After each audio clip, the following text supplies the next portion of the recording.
ரோகிணி, அவங்க அம்மா மீனா எல்லாருமே ஹாஸ்பிட்டலில் இருக்காங்க. அப்போ ரோகிணி சொல்கிறாங்க, ஆண்டி நீங்கள் பணம் ஏதோ கட்டினீங்களா, அதை திருப்பி கொடுக்கணும்னு சொன்னீங்களே அப்படின்னு ரோகிணி சொல்கிறாங்க. ஆமாம் ஆமாம் முத்து, இந்தாப்பா நீ வந்து ஹாஸ்பிட்டலுக்காக பணம் கட்டினல இந்தா அப்படின்னு சொல்லிட்டு கிறிஷோட பாட்டி கொடுக்குறாங்க. இல்லை இல்லை வேண்டாம், நீங்கள் வந்து யாரோ இல்லைல்ல எங்கள் குடும்பத்தில் ஒருத்தர் மாதிரி தான் அப்படின்னு சொல்லிட்டு முத்து அந்த பணத்தை வேண்டான்னு சொல்லிட்டாரு.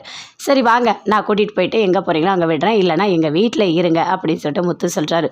வேண்டாப்பா வேண்டாம், உங்கள் வீட்டில் வேண்டாம், எங்களால் உங்களுக்கு எந்த பிரச்சனையும் வேண்டாம், நான் போயிடுறேன் அப்படின்னு சொல்கிறாரு. சரி உங்களை கூட்டிகிட்டு போய் நான் பஸ் ஸ்டாண்டு விடுறேன் அப்படின்னு சொல்லிட்டு முத்து கூப்பிடுறாரு. வாங்க ரோகிணி, உங்களையும் போகிற வழியில் விட்டுட்டு போகிறோம் அப்படின்னு மீனா கூப்பிடுறாங்க. இல்லை இல்லை வேண்டாம் வேண்டாம், நானே ஆட்டோ பிடிச்சி போய்க்கிறேன், எனக்கு கொஞ்சம் வேலை இருக்குது அப்படின்னு சொல்கிறாங்க. அங்கேருந்து மீனா முத்து 2 பேருமே சேர்ந்து அங்கேருந்து வீட்டுக்கு போகிறாங்க. வீட்டில் அண்ணாமலை சூப்பராக அழகாக ரெடியாகி வராரு. நல்லா எல்லோ கலர் ட்ரெஸ்லாம் போட்டுட்டு. ஆமாம் என்ன ட்ரெஸ்லாம் இப்படி பண்ணியிருக்கீங்க அப்படின்னு சொல்லிட்டு விஜயா கேட்குறாங்க. ஏன் அப்பா பண்ணக்கூடாதா என்ன அப்படின்னு சொல்லிட்டு முத்து கேட்குறாரு. இல்லை நான் வந்து கல்யாணத்துக்கு போகிறேன், நான் நைட்டு தான் வருவேன் அப்படின்னு சொல்கிறாரு. என்னங்க நைட்டு வருவீங்களா அப்படின்னு சொல்லிட்டு விஜயா கேட்குறாங்க. ஏன் ஒரு நாள் அப்பா சந்தோஷமாக இருக்கக்கூடாதா என்ன, போட்டோம் அவங்க ஃப்ரெண்டு கூட எல்லாருக்கூடயும் பேசிட்டு சந்தோஷமாக இருந்துட்டு வாப்பா, அதெல்லாம் ஒரு பிரச்சனையும் இல்லைப்பா அப்படின்னு சொல்லிட்டு முத்து சொல்கிறாரு.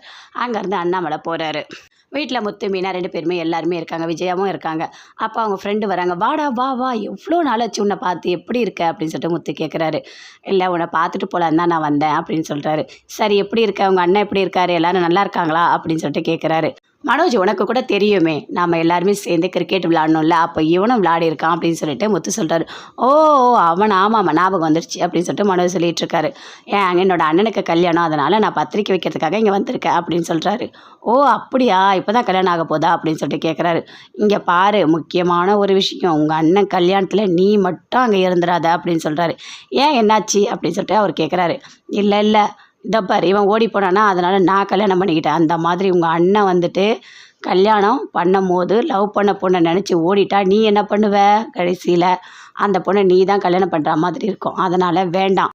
இங்கே பாரு என்ன மாதிரி நீ கஷ்டப்படாத, உன் அண்ணன் மட்டும் அந்த கல்யாணம் பண்ணலைன்னா நீ தான் மாட்டிக்கணும், ஒன்றை பிடிச்சி அந்த பொண்ணை கல்யாணம் பண்ணி வச்சுருவாங்க அப்படின்னு சொல்லிட்டு முத்து சொல்கிறாரு. அதை கேட்டோன்னே மீனா பயங்கர கோவமாக உள்ளே போகிறாங்க.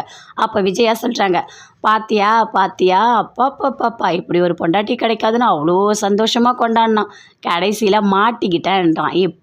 இப்போ தான் அவன் மனசில் என்ன இருக்கோ அந்த உண்மை எல்லாமே வெளியே வருது. பாவம் உன்னை கல்யாணம் பண்ணதை நினச்சி அவன் இப்போ வரைக்கும் வருத்தப்பட்டுட்டு இருக்கான் அப்படின்னு சொல்லிட்டு விஜயா சொல்கிறாங்க. அதை கேட்டோன்னே மீனாக்கு இன்னும் கோவம் அதிகமாக வருது.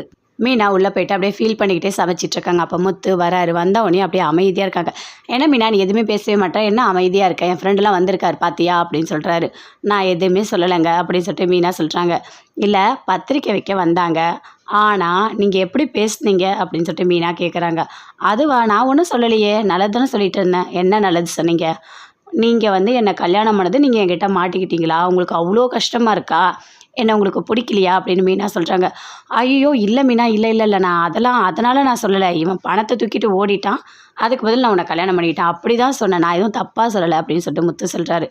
என்னதான் இருந்தாலும் உங்கள் மனசுக்குள்ளே அப்படி தானே இருந்தது, ஏதோ பிடிக்காத பொண்ணை கல்யாணம் பண்ணிக்கிட்டேன்னு அப்படி தானே பேசுனீங்க அப்படின்னு சொல்லிட்டு மீனா சொல்கிறாங்க. ஐயோ மீனா நீ தப்பாக புரிஞ்சுக்கிட்ட, கண்டிப்பாக நான் அப்படிலாம் சொல்லவே இல்லை, நான் வந்து சாதாரணமாக தான் நடந்ததை சொன்னேன், அதை நீ தப்பாக எடுத்துக்காத அப்படின்னு சொல்லிட்டு முத்து சொல்கிறாரு. ஆனால் மீனா எதுவுமே சொல்லவே இல்லை, அமைதியாக இருக்காங்க. இங்கே பாரு மீனா புரிஞ்சுக்கோ, நான் கண்டிப்பாக எந்த ஒரு கெட்ட எண்ணத்துலையும் நான் சொல்லலை அப்படின்னு சொல்லிட்டு முத்து மீனா கிட்ட சொல்லிகிட்ருக்காரு.